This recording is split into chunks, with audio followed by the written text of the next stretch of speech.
Salut à toi, j'espère que tu vas bien.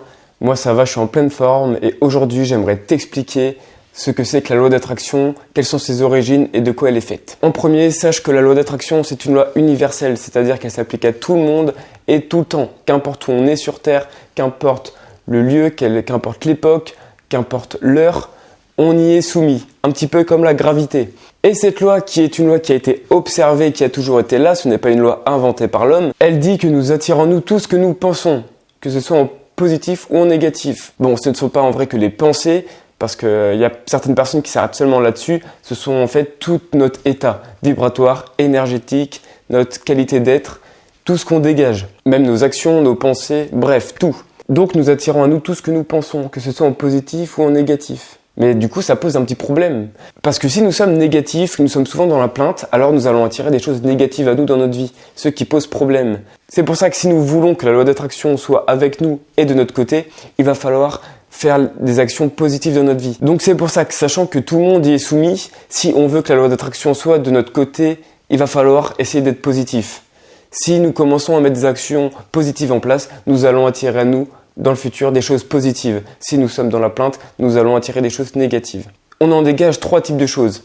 En premier, il faut être dans un état de gratitude, il faut être positif. En second, il faut penser, faire des visualisations. Et en troisième, il va falloir passer à l'action pour que nos rêves se concrétisent. Parce que, en effet, la loi d'attraction, ce n'est pas que visualiser les choses. Et il y a pas mal de personnes qui oublient ce passage-là, qui vendent la loi d'attraction comme une solution miracle. Mais en fait, c'est juste une compréhension plus approfondie de ce monde. Et c'est une façon de l'utiliser à bon escient. Maintenant qu'on a décrit ce que c'était, on va arriver à la façon dont elle a été observée. On passe dans une époque où la spiritualité est de moins en moins extérieure à nous. C'est-à-dire qu'il y a de moins en moins de dieux extérieurs dans les croyances, y compris de moins en moins des dieux qui ont des actions sur nous. Par contre, dans l'évolution de la spiritualité, il y a un autre courant un peu majeur qui commence à rentrer, c'est le fait d'évoluer personnellement pour avoir une vie plus agréable, pour se construire un monde plus agréable. Donc avec ce changement de spiritualité qui a lieu avec notre époque contemporaine, il y a aussi de nouvelles croyances et de nouvelles observations, des nouvelles façons de penser. Et cette loi d'attraction en fait partie. Sachant qu'on aperçoit la loi d'attraction avec notre façon de penser, il y a plein de personnes et de styles de personnes qui la découvrent. Ce ne sont pas que des personnes spirituellement éveillées ou des choses comme ça. Il y a aussi les scientifiques avec la physique quantique, les entrepreneurs qui l'utilisent, des philosophes. C'est quelque chose d'assez large et ce n'est pas réservé qu'à des personnes religieuses. Donc avec tout ça, qui sont les acteurs majeurs et les pionniers de la loi d'attraction ? En 1883, naît Napoleon Hill. Napoleon Hill, c'est un écrivain qui va observer toute sa vie des entrepreneurs, des personnes à succès et essayer de déterminer quelles sont les raisons de leur succès, qu'est-ce qui les anime. Et il a observé qu'en fait, le pouvoir de la pensée était prédominant dans les résultats qu'on avait dans notre vie.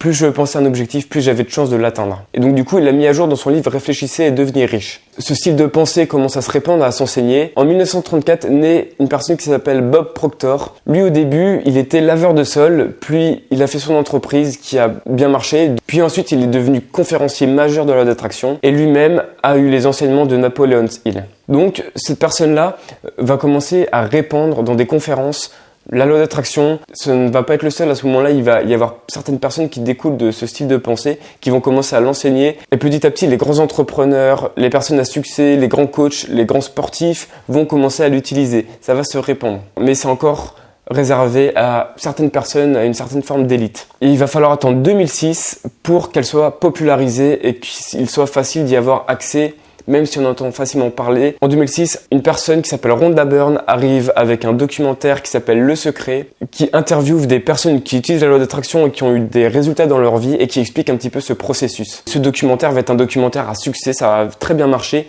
et ça va populariser la loi d'attraction, elle va se répandre, elle va être médiatique, ça va être sur Netflix, ensuite les livres vont sortir un petit peu partout. La loi d'attraction commence à vraiment être populaire, il suffit de mettre les pieds dans le développement personnel pour en entendre parler.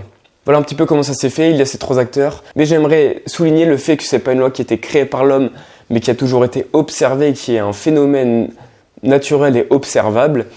Et donc, j'aimerais parler d'une personne qui est née en 563 avant Jésus-Christ, qui s'appelle Bouddha. Bouddha, lui, avait déjà observé que la pensée était un élément majeur de notre construction, de la façon dont on vivait notre vie, notre monde. Et il cita d'ailleurs: ce que tu penses, tu le deviens, ce que tu ressens, tu l'attires, ce que tu imagines, tu le crées. Et cette citation explique l'action principale de la loi d'attraction. Seulement avant, comme au Moyen-Âge, la spiritualité était très tournée vers des dieux extérieurs et donc c'était beaucoup plus difficile pour les gens d'observer cette chose. Donc voilà, j'espère que c'est un petit peu plus clair pour toi, que tu vois un petit peu de quoi est fait la loi d'attraction.